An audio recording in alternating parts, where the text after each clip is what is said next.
child who is smart, funny, creative, who can tell you an elaborate story from memory, who understands everything you say to them, but who looks at the page of words and sees something that doesn't make sense. Their parents are told they're not trying hard enough. Their teachers say they need more practice. And the child starts to believe that reading is just something they will never be able to do. But that is not what the science says. Welcome to Little Minds, Big Questions, the podcast about pediatric neuropsychology for parents, teachers, and teens who want real answers about how kids' brains work. I'm Dr. Judy Ho. And I'm Dr. Mucci. And today we're talking about dyslexia, one of the most common and most misunderstood learning disorders there is. What it is exactly, what it is not, what the brain science shows, and what support actually works. All right, let's get into this. All right. So before we define it, here's the number that puts everything in perspective. Dyslexia is estimated to affect up to 20% of the population. It's 1 in 5. It's the most common learning disorder. And yet, the average child with dyslexia waits 2 to 3 years after their struggles begin before they receive any kind of formal identification or support. 2 to 3 years of a child believing they are the problem. So let's start by clearing up what most people think they know. When parents hear dyslexia, they usually picture a child reversing letters, like writing B instead of D, seeing words backwards. But is that what's actually happening? Well, that's one of the most persistent myths in all of neuropsychology, and we really need to put it to rest. Letter reversals are actually developmentally normal up to about the age of 7, and most children do it. Children with dyslexia are not seeing words backwards. That's not what's happening in the brain. So, what is happening, Grace? What do we see that really identifies dyslexia from something that's more developmentally normal? Mhm. So, dyslexia is fundamentally a phonological processing disorder, the brain's ability to connect written letters and words to the sounds of language. That system isn't working effectively. It's not a vision problem. It's not an intelligence problem. It's a specific difficulty in the brain's language processing network, the pathways that link what we see on the page to what we know about the sounds of words. So, a child with dyslexia can be absolutely brilliant and still find reading genuinely neurologically hard. Exactly. In fact, dyslexia often occurs in children with high verbal intelligence.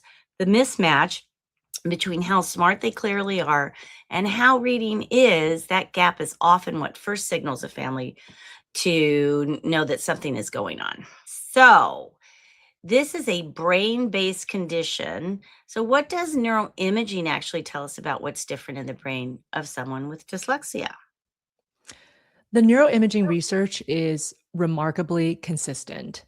Studies using fMRI show that when typical readers read, they activate a specific network in the left hemisphere of the brain. These are regions particularly involved in connecting the visual appearance of words to their sounds and meanings. In readers who have diagnosed dyslexia, that network is usually underactivated on these studies. So there's a lot less efficient connectivity between the regions that process visual information and the regions that process phonological or sound based information. Mhm. And crucially, these are brain differences that exist before a child ever learns to read. So, this is not something that happens because a child didn't practice enough or wasn't read to enough at home. Right. And here's what I think is really exciting about the research. When children with dyslexia receive the right kind of evidence based instruction, neuroimaging studies actually show that the brain reorganizes. So the brain is really plastic and it's very amenable to change. What happens after the right kinds of intervention is that the reading networks become more efficient. You see more activity in those regions of the brain. They're talking to each other better. And the brain is really responding to these evidence based tips and strategies. So I love that. I think it's so great that this is something that can be course corrected. Mhm. And it's remarkable. The science is very clear that dyslexia is real, it is brain based, and it is responsive to the right support. So, Dr. Grace, here's something that I think is really surprising to most people, including Mm. many educators. Dyslexia is highly heritable. It does run in families. So, if a parent has Mm. dyslexia, their child has a 40 to 60% chance of having it too. So that means there are parents sitting in school meetings right now who struggled with reading themselves, who might have been told when they were young that they were lazy or slow. Mhm. And now they're watching their child go through the same thing and wondering if they could have done something sooner. And there's no fault of the parents, honestly. I think that people sometimes they don't know what they're looking for until it's pointed out or until they Mhm. see the pattern really developing. But the good news is that early intervention does matter. And it starts with early identification and knowing what to look for and when to ask for professional support. Mhm. So let's make this concrete. I think that one of the reasons dyslexia goes unidentified for so long is that the signs look different depending on the age of the child. So, Dr. Grace, walk us through what families and teachers are actually seeing. All right. So in preschool and kindergarten, the early signs are mostly about phonological awareness, the ability to play with the sounds of language. So, for example, does a child struggle to rhyme? Do they have difficulty learning the alphabet or connecting letters to sounds? Is their speech development delayed or hard to understand? These are worth paying attention to even before formal reading begins. And that's why this early screening matters so much. You don't have to wait until a child is failing reading in second grade. You can actually identify some of these signs earlier than that, even before they're in formal school. Mhm. And in early elementary school, first through third grade, you start to see the reading struggles more directly. Reading is slow, labored, and effortful. The child skips words, guesses from context, avoids reading out loud. Spelling is often significantly impaired, and there's frequently a pattern of exhaustion after school because they've spent the entire day working twice as hard as their peers just to keep up.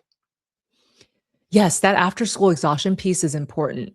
Parents often describe their child falling apart the minute they get home. They have meltdowns, shutdowns, they're refusing to do homework. And it's not just defiance, it's because they're just exhausted and they're trying to find a way to communicate that. Mhm. And in older children and teens, decoding may have improved with intervention, but they still may struggle. Their reading may still be slow. Reading comprehension suffers not because they can't understand, they absolutely can, but because so much cognitive energy is going into decoding that there's nothing left for meaning. So, writing is often a major struggle. And by this age, there's frequently a layer of anxiety, avoidance, and damaged self concepts sitting on top of everything else. And I know that I'm sounding like a broken record now, but that's why the early identification and support is so critical. Because what starts as a reading problem can become an identity problem or start to cause mental health symptoms if it goes unnamed and untreated for long enough. Hmm. Absolutely. So, for the parent or teacher listening to this right now, what does the path to identification and support actually look like? Identification starts with a comprehensive evaluation, a neuropsychological or psychoeducational evaluation that specifically looks at phonological processing, decoding, reading fluency, reading comprehension, and spelling alongside a broader cognitive profile. So you're looking for this pattern, a phonological weakness, slow or labored decoding, reading and spelling performance that is significantly below what you'd expect given the child's intelligence and verbal ability. And also, if you're starting to see that your child is struggling emotionally with it, that it's obviously causing them distress, that's another sign that you're looking for in this evaluation. Hmm. And for families who can't immediately access a private evaluation, which is a lot, schools are required to evaluate children suspected of having a learning disability at no cost to the family. This is actually a federal right under IDEA, or the Individuals with Disabilities Educational Act. You can put your request in writing, and the school must respond within a certain period of time.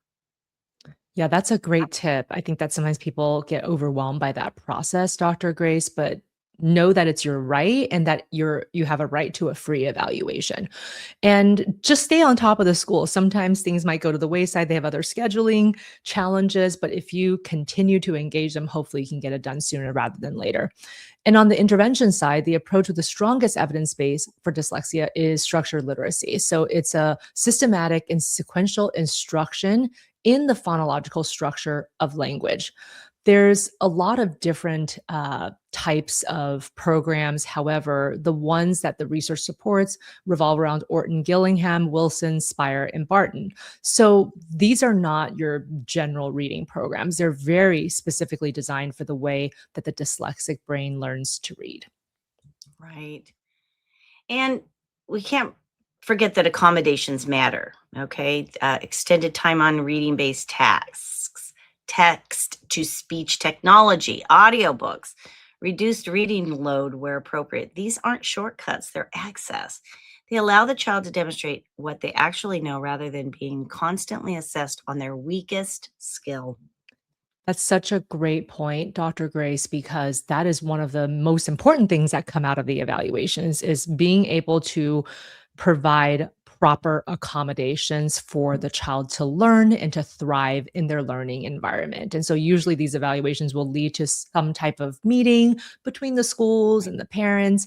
And usually we call these an IEP. There's other types of meetings that will help the child to get the accommodations. And then once they do have accommodations, they generally will then have revisits to that, usually every academic year. Then they're assessed again to see if they need to adjust the accommodations according to how the child is responding and how they're learning.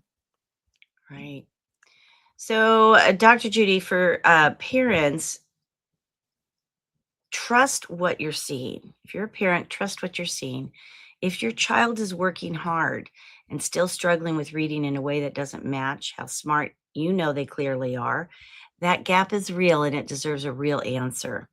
Don't let anyone tell you that they just need more practice or more time. I hear that all the time. The right support exists. Go find it and find it early.